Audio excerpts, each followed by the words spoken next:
Hi everyone, welcome to One Stop Mathematical Solution. ഇന്ന് നമ്മൾ നോക്കാൻ പോകുന്നത് കൗണ്ടിങ് ഓഫ് ഫങ്ഷൻസിനെ കുറിച്ചാണ്. സോ ഇതിൽ നമ്മൾ കുറച്ച് റിസൾട്ട്സ് ആണ് പറയാൻ പോകുന്നത്. ഈ റിസൾട്ട്സ് ഒക്കെ നമ്മുടെ CSIR NET exam, GATE exam, SET എക്സാമിനൊക്കെ യൂസ്ഫുൾ ആണ്. സോ ഇപ്പോൾ ഞാൻ രണ്ട് സെറ്റ് എടുക്കുകയാണ്, എ ബി. എൻ്റെ കാർഡിനാലിറ്റി എം, ബീൻ്റെ കാർഡിനാലിറ്റി എൻ.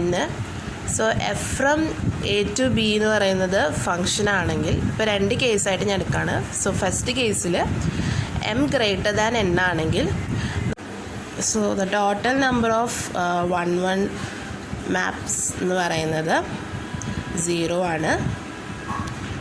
സെക്കൻഡ്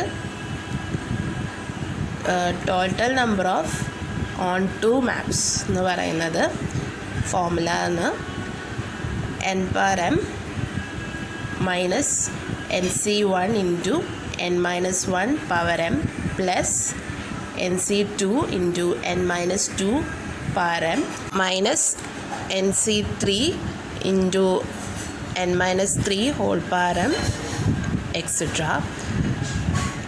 അടുത്തത് നമുക്ക് എത്ര ബൈജക്റ്റീവ് ഫങ്ഷൻസ് ഉണ്ടെന്ന് നോക്കാം. So the total number of bijective functions എന്ന് പറയുന്നത് 0 ആണ്, ബിക്കോസ് നമുക്ക് നമ്പർ ഓഫ് 1 മാപ്പ് 0 ആണ്. സോ നെക്സ്റ്റ് കേസ് നമുക്ക് നോക്കാം. നെക്സ്റ്റ് കേസിൽ നമ്മൾ എം ലെസ് ദാൻ എൻ എടുക്കുകയാണ്. സോ ഇതിൽ number of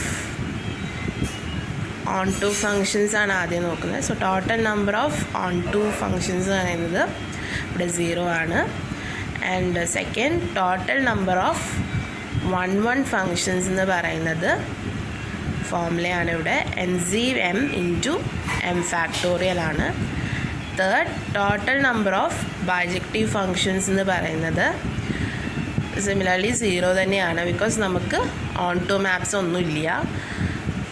so next case നോക്കാം. സോ നെക്സ്റ്റ് കേസിൽ നമ്മളിപ്പോൾ കാർഡിനാലിറ്റി ഈക്വൽ ആവുന്ന കേസാണ്. That is M equal to N ആവുമ്പോൾ നമുക്ക് ടോട്ടൽ നമ്പർ ഓഫ് 1 ഫങ്ഷൻസ് എന്ന് പറയുന്നത് n ഫാക്ടോറിയൽ ആണ്. And total number of onto ഫങ്ഷൻസും സെയിം ആണ്, that is n factorial. therefore total number of bijective functions എന്ന് പറയുന്നതും നമുക്ക് n ഫാക്ടോറിയൽ തന്നെയാണ്.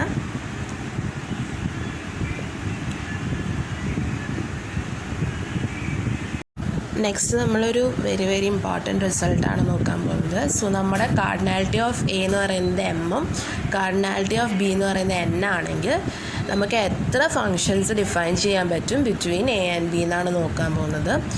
സോ നമ്മുടെ ടോട്ടൽ ഫങ്ഷൻസ് എന്ന് പറയുന്നത് equal to cardinality of B power cardinality of A ആണ്.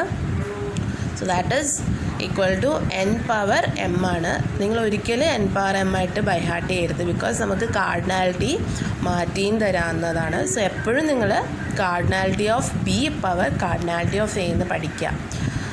സോ നെക്സ്റ്റ് വീഡിയോയിൽ നമുക്ക് കാണാം.